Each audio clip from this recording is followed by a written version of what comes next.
come to think of it, this is the first time I've tested this power on you. I must tell you, I'm not the same as I used to be. Give it your all, and I've even prepared an excuse for you if you lose. This marks the first time that Dagruel has unleashed his true power since his defeat at the hands of Veldonava. Even without Fen being sealed, he would not have needed his full strength, as Dagruel is inherently powerful. However, now that he has become an Ashura, he has surpassed his former self. He can feel his excitement and boiling blood as he prepares to face his long-standing opponent. He is convinced that Veldora, once his equal, is no match for the Trinity. Magic is ineffectual against him, and with his 3 faces and 6 arms, he has no vulnerabilities. His body's hardness, even surpassing that of a Vajra stone due to his hardening ability, can repel any attack. Let me have some fun, Veldora. Quahahaha. Stop laughing. Roar when you win. Veldora maintains his typical composure in front of Dagruel. No fear, no pride, and no overconfidence in his own strength. He is genuinely prepared for the battle, embodying the true spirit of a warrior. Veldora recognizes the gravity of the situation.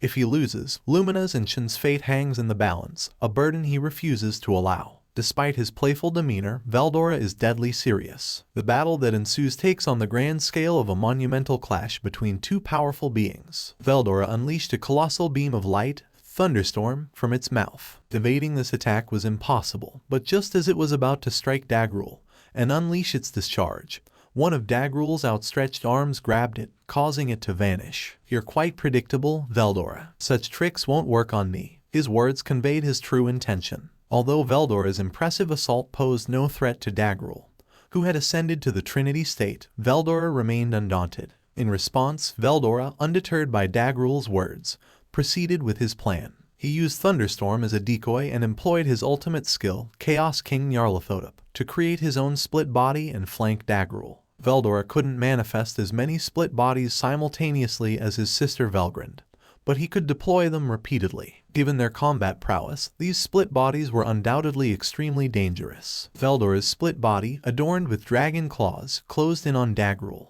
This is the real deal. Take a bite, Dragon Claw. Veldora's dragon claws moved at an astonishing speed, capable of tearing through any material.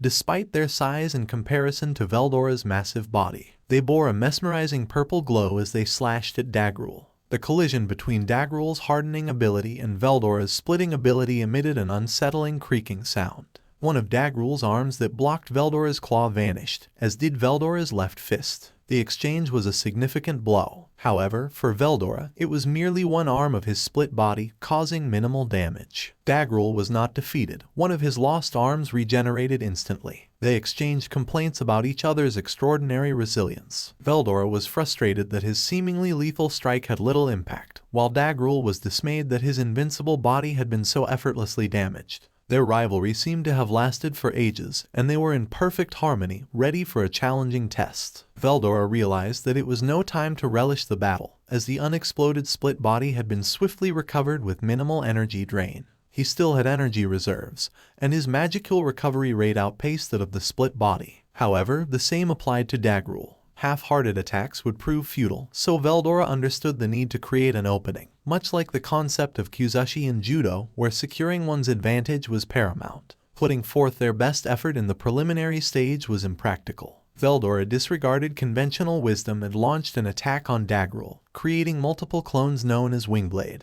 They swarmed around Dagruel at ultra-high speed, their vibrating wings transforming into high-frequency blades that severed molecular bonds. Instead of Dagruel, Glassword, who had been on the side, turned to face the front. He then lifted his greatsword with both hands and displayed his determination. Dagruel, also known as Glassword, effortlessly swatted away Veldora's clones as if they were mere nuisances. Even the relentless assault of multiple clones using the Blade of Death was akin to child's play for Dagruel. The tip speed of his sword, now extending over 10 meters in length, easily exceeded the speed of sound, in line with his stature as a giant god. With Glassword's sword mastery, he had already established an impenetrable zone for both offense and defense. Upon entering this zone, Veldora's clone was swiftly neutralized. Every Veldora clone's attempt ended in failure. Dagruel didn't let up his attack, and the focus shifted to Fen. In Fen's hand was the Gleipnir, which could bind even gods. Fen attempted to capture Veldora with it, causing several clones to disappear and leaving only the bound Veldora. Too bad, Veldora. You tried to deceive me, but it's futile. My true eye easily discerned your true nature. Dagruel's true eye effortlessly identified the clone with the highest energy, rendering all the imposters meaningless. Veldora, now bound in chains, vanished in a black mist. Shortly after, a jubilant voice rang out on the battlefield. Alas, it was my doppelganger, Veldora exclaimed in a mocking tone, attempting to provoke Dagruel. Dagruel found himself both annoyed and surprised, as he had been easily fooled by the true eye. Indeed, have you managed to deceive my eyes? Isn't it fascinating? What kind of trickery did you employ?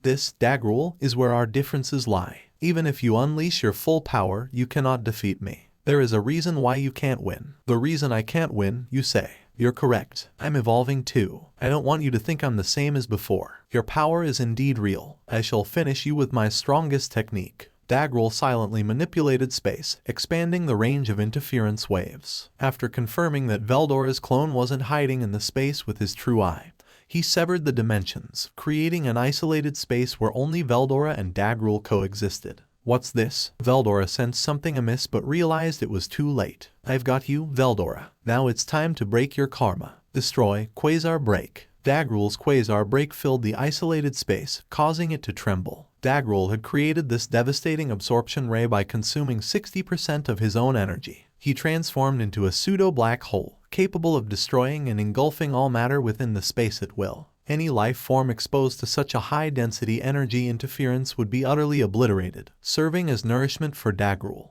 Haha, you were so sure of yourself, Veldora. Even without seeing your main body, I can eliminate all your multiple alter egos simultaneously. Quasar Break generated immense energy through repeated expansion and compression. It was a dangerous technique that could backfire if not controlled correctly. Nonetheless, it was an insta-kill move that guaranteed victory upon usage. Veldora's plan was brilliant, but it paled in the face of such overwhelming force. Dagruel believed he had triumphed and was ready to see the result. The damage from the Quasar Break had torn apart the isolated dimensional space, and Dagruel absorbed the damage, returning to his original dimension. The space showed signs of extreme destruction, with a hope that it would eventually revert to its original state. The technique was perilous, one that no one could withstand. While a true dragon might eventually resurrect, there was no future in which Veldora would return. The victor was clearly Dagruel. However, a cheerful voice unexpectedly echoed on the battlefield. That was a close call, wasn't it? But you fool. You devoured it and still survived. The Quasar Break hadn't been used against Veldora either. It was a trump card Dagruel could now wield thanks to his growth, as he couldn't control it before. This was the most potent technique he had ever used with the intent of completely annihilating Veldora. Naturally, Dagruel was frustrated.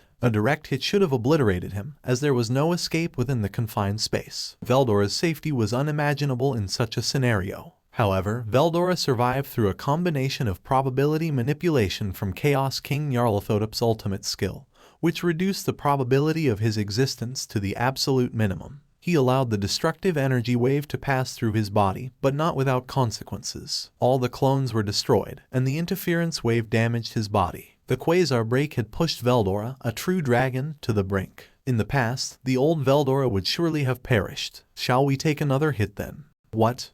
Despite recognizing it as a threat, Veldora couldn't help feeling a little apprehensive. I'd like to give a big shout out to my top Patreon supporters, Kevin Matthew, Davon, Carito, Jason Torres, and Edward Bailstream. I also want to acknowledge our top commenter of the week. Thank you all for tuning in. I'll be back with more content soon, so make sure to hit that subscribe button.